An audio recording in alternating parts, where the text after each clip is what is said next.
नमस्कार मंडळी, स्वागत आहे तुमचं माझ्या यूट्यूब चॅनलमध्ये। मी आज भातामध्ये गूळ टाकून अशी एक रेसिपी तुमच्यासोबत शेअर करणार आहे। तुम्ही कधीच खाल्ली नसेल आणि कधी बनवली सुद्धा नसेल।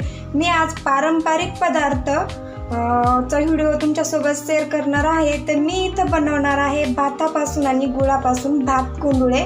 गोड गावाकडे बनवल्या जातात, खूप खायला टेस्टी आणि मस्त लागतात। तर इथं अशा पद्धतीने मी घेतलेला आहे भात शिजवून। भात आपल्याला पूर्णपणे बारीक होऊन द्यायचा आहे, आपल्याला अजिबात त्यात कच्चा ठेवायचा नाही। आपल्या ह्या भाताचा आहे ना पूर्णपणे गाळ झाला पाहिजे, कारण की हातावर अशा पद्धतीने चोळलं ना बारीक झाला पाहिजे। आणि आपल्याला भात इथं पूर्णपणे अशा पद्धतीने थंड करून घ्यायचा आहे। आपल्याला ह्या वाटीने ना 2 वाट्या गूळ घालून घ्यायचा आहे। मी गूळ इथं बारीक किसून घेतलाय। किसून जर घेतला ना भातामध्ये ना पटकन गूळ वितळला जातो, त्यामुळं शक्यतो किसणीनेच किसून घ्यायचा गूळ। मी इथं 2 वाट्या घेतलाय अशा पद्धतीने। मी इथं बडीशेप, विलायची याची मिक्सरमध्ये बारीक पावडर करून घेतलेली आहे। ही आपल्याला 1 चमचा याच्यामध्ये घालायची। इलायची आणि बडीशेप जर आपण भात कुंडुळ्यामध्ये जर घातली ना खूप खायला टेस्टी आणि चविष्ट लागते।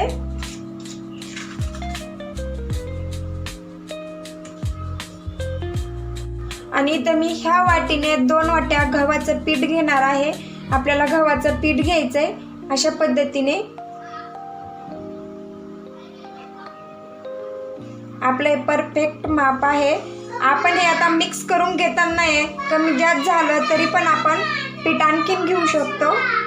आपल्याला एक छोटी डिश आहे, आपल्याला याच्यामध्ये व्यवस्थित मिक्स करताना यायचं, त्यामुळे आपण इथं मोठ्या परातीमध्ये असं काढून घेऊन ना छान व्यवस्थित मिक्स करून घ्यायचं। इथं आपल्याला होईल तेवढा हाताने आता हा भात आहे ना बारीक करून घ्यायचा आणि छान असं हे ना आपल्याला आता मिश्रण मळून घ्यायचं व्यवस्थित, पूर्ण आपला हे गूळ याच्यामध्ये वितळेपर्यंत। अशा पद्धतीने ना आपलं छान इथे मिक्स करून झालेलं आहे। इथं आपल्याला जास्त पातळ बी बनवायचं नाही आणि जास्त घट्ट पण नाही बनवायचं, मीडियमच बनवायचंय। अशा पद्धतीने एक 10-15 मिनिटं आपण याला छान असं भिजवून देऊया। याला थोडीशी मेहनत लागते, मळून घ्यावं लागतं जरा बराच वेळ।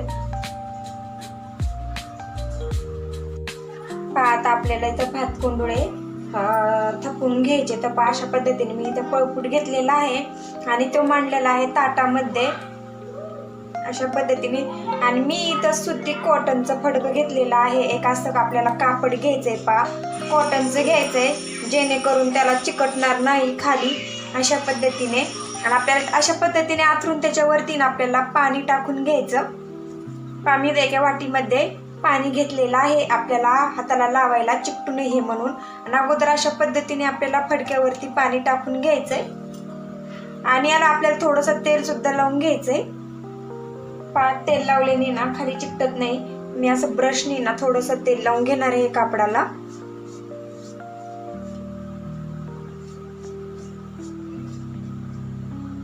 आता आपल्याला घ्यायचं आहे उंडा बनवून। तर असं अगोदर हाताला पाणी लावायचं, जेणेकरून आपले ते भात ते हाताला चिकटणार नाही अशा पद्धतीने।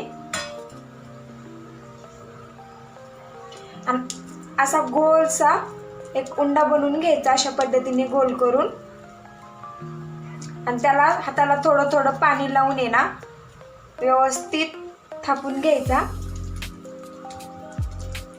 लहान मोठे आपल्या आवडीनुसार बनवून घेऊ शकता।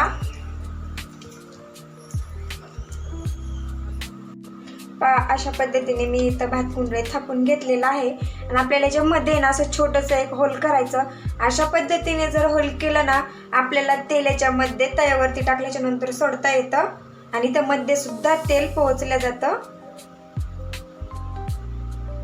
मी इथं ठेवलेला आहे पॅन गरम करायला। अगोदरच मी इथं गरम करायला ठेवलं होतं आणि आपल्याला अशा पद्धतीने ब्रशनी ना त्याला चौकून तेल लावून घ्यायचं। तेल थोडंसं जास्त लावायचं, जेणेकरून आपलं इथं भात कुंडुळे खाली चिकटणार नाहीत। तेल लावून घेतलंय आणि गॅस आपल्याला मिडियम करायचा आहे आणि अशा पद्धतीने ना तव्यावरती टाकून घ्यायचं आहे आणि छान अलगद हाताने ना आपल्याला हे कापड काढून घ्यायचं आहे. आपण टाकून घेतल्याच्या नंतर परत एकदा कढीने तेल सोडून घ्यायचं, असं इथं मध्ये सुद्धा टाकायचं आणि याला झाकण ठेवून आहे ना 1 मिनिट छान असं वाफलून देऊ. आता याला छान असं अलटी पलटी करून आहे ना भाजून घ्यायचं. का किती मस्त असं इझिली माझं इथं भात कुंडळे निघलेले आहेत, अजिबात खाली चिकटलेले नाहीत आणि माझ्याकडून बनवताना पण छोटंच झालेलं आहे. तर आपण मोठ्या आकाराचे सुद्धा बनवले तरी चालतील. अशा पद्धतीने भात कुंडळे जर बनवले ना खूपच खायला टेस्टी लागतात आणि चविष्ट लागतात.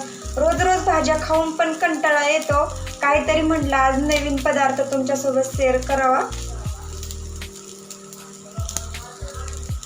मस्त असे माझे इथं भात कुंडळे तयार झालेले आहेत, पाहू शकता. अजिबात चिकटलेले नाहीत, मोडलेले सुद्धा नाहीत आणि खूप खायला टेस्टी लागतात. नक्की तुम्ही एकदा अशा पद्धतीने बनवून पहा. माझा व्हिडिओ जरी आवडला असेल तर माझ्या व्हिडिओला एक लाईक करायला विसरू नका. तुम्ही सुद्धा बनवा, तुमच्या घरच्यांना सुद्धा खूप आवडतील भात कुंडळे. माझ्या चॅनलवरती जर नवीन असाल तर माझ्या चॅनलला सबस्क्राईब करायला विसरू नका. पुन्हा भेटू असाच नवीन रेसिपी सोबत. तोपर्यंत धन्यवाद.